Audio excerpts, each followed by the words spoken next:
The Odyssey ini banyak menuai kontroversi, bahkan dari sejak pengumuman casting. Oh ya, kayaknya ini bisa di casting orang yang lebih tepat daripada ini. Karena gue nggak nggak anti Lupita Nyong'o. The Talkies. Ngomongin film bersama Bayu dan Edoy. Oke, The Odyssey. The Chris Odyssey. Nolan. Christopher Nolan. Nah ini kita nggak mau bahas tentang cerita filmnya ya, tapi yang jelas kalau pengalaman nonton buat gue unik karena terakhir Avengers Endgame yang gue nonton subuh-subuh. Nah di Odyssey ini untuk pertama kalinya dalam sekian tahun gue nonton lewat tengah malam. Gue nonton 00:15. Nah, gue juga punya pengalaman unik karena gue nonton pagi-pagi. Juga pagi-pagi karena gue nggak di Indonesia. Gue nonton di New York waktu itu dan di Lincoln itu yang 70 mm ya.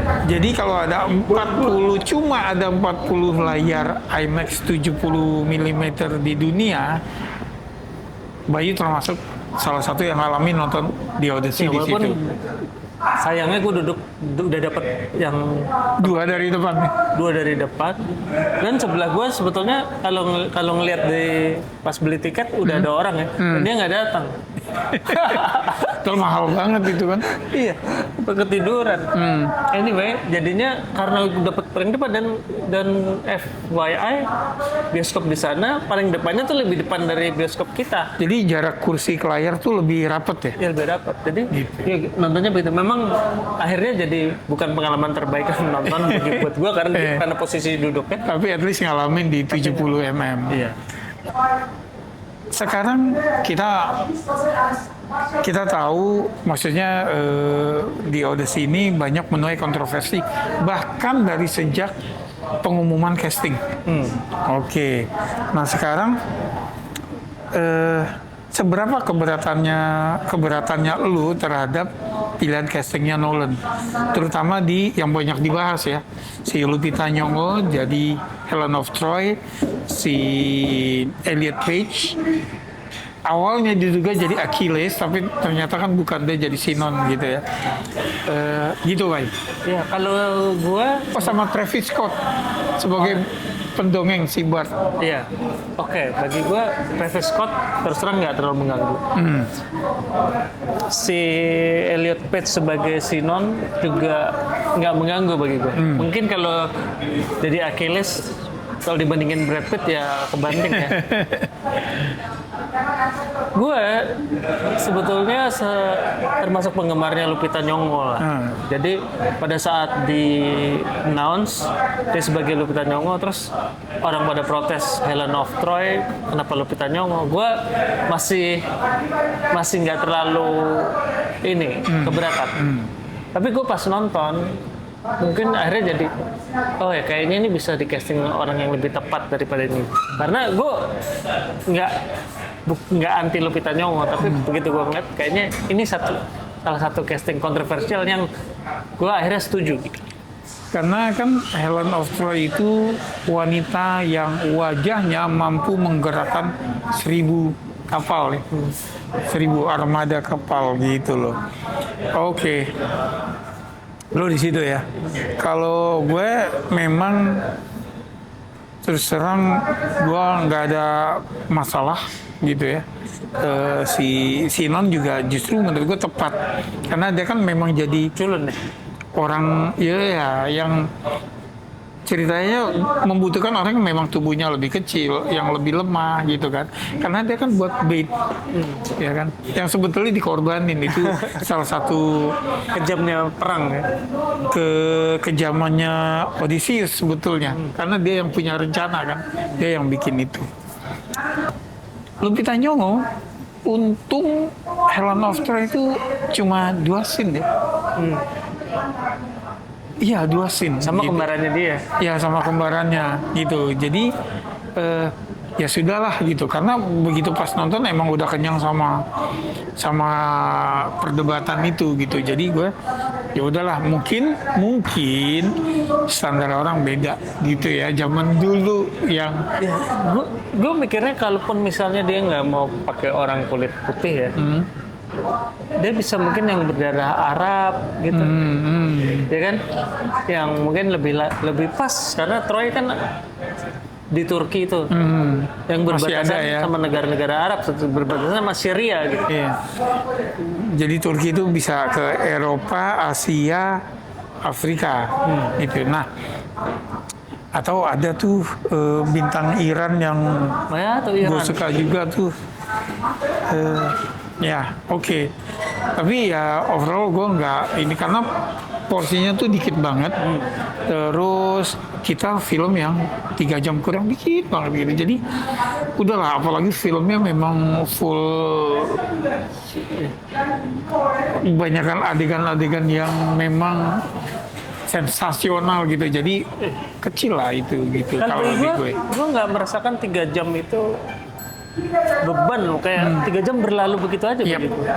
Nah, poin kedua yang sering yang jadi kontroversi juga adalah penggunaan bahasa. Yang kok Nolan pakai bahasa modern terus aksen Amerika gitu ya. Yang kalau menurut gue nih ya, ketika trailer keluar kan ada yang daddy gitu ya. You're pining for a daddy you didn't even know, like some sniveling bastard. Terus orang sana bahas. Gue ngerasa orang kita ikut-ikutan karena poinnya dia kan juga daddy itu tiba-tiba jadi banyak yang ahli bahasa Inggris gitu. Enggak sih kalau di kita. gue nggak terlalu keberatan. Sama betul. Jadi karena pertama ini adaptasi dan ini interpretasinya Nolan.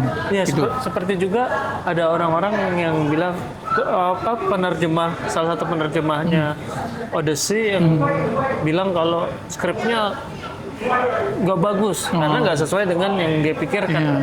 Kalau menurut gue sebagai orang yang nggak baca, interpretasi nggak usah sama plek-ketiplek sama buku, it's okay. It's okay. Itu Kan interpretasi. Coba kalau harus sama benar dengan material source-nya, gimana Joko Anwar dengan Ratu Ilmu Hitam, Nah, dengan Pengabdi Setan, gitu loh. nggak akan ketemu gitu. Iya. Jadi interpretasi sutradara menerjemahkan Homer Odyssey itu gimana? Nah, gimana juga dengan naskah Shakespeare yang dibikin modern kayak Ten Things I Hate About You, kayak Othello di SMA, ya, gitu loh. Jadi gitu. Kalau menurut gue ini blown out of proportion ya. Kalau misalnya nilainya berkurang karena berharap itu oke kalau menurut gue, tapi nggak jadi suatu masalah harusnya. Karena gue juga ada kayak film Howl Moving Castle yang kebetulan gue udah baca dulu bukunya dan gue suka.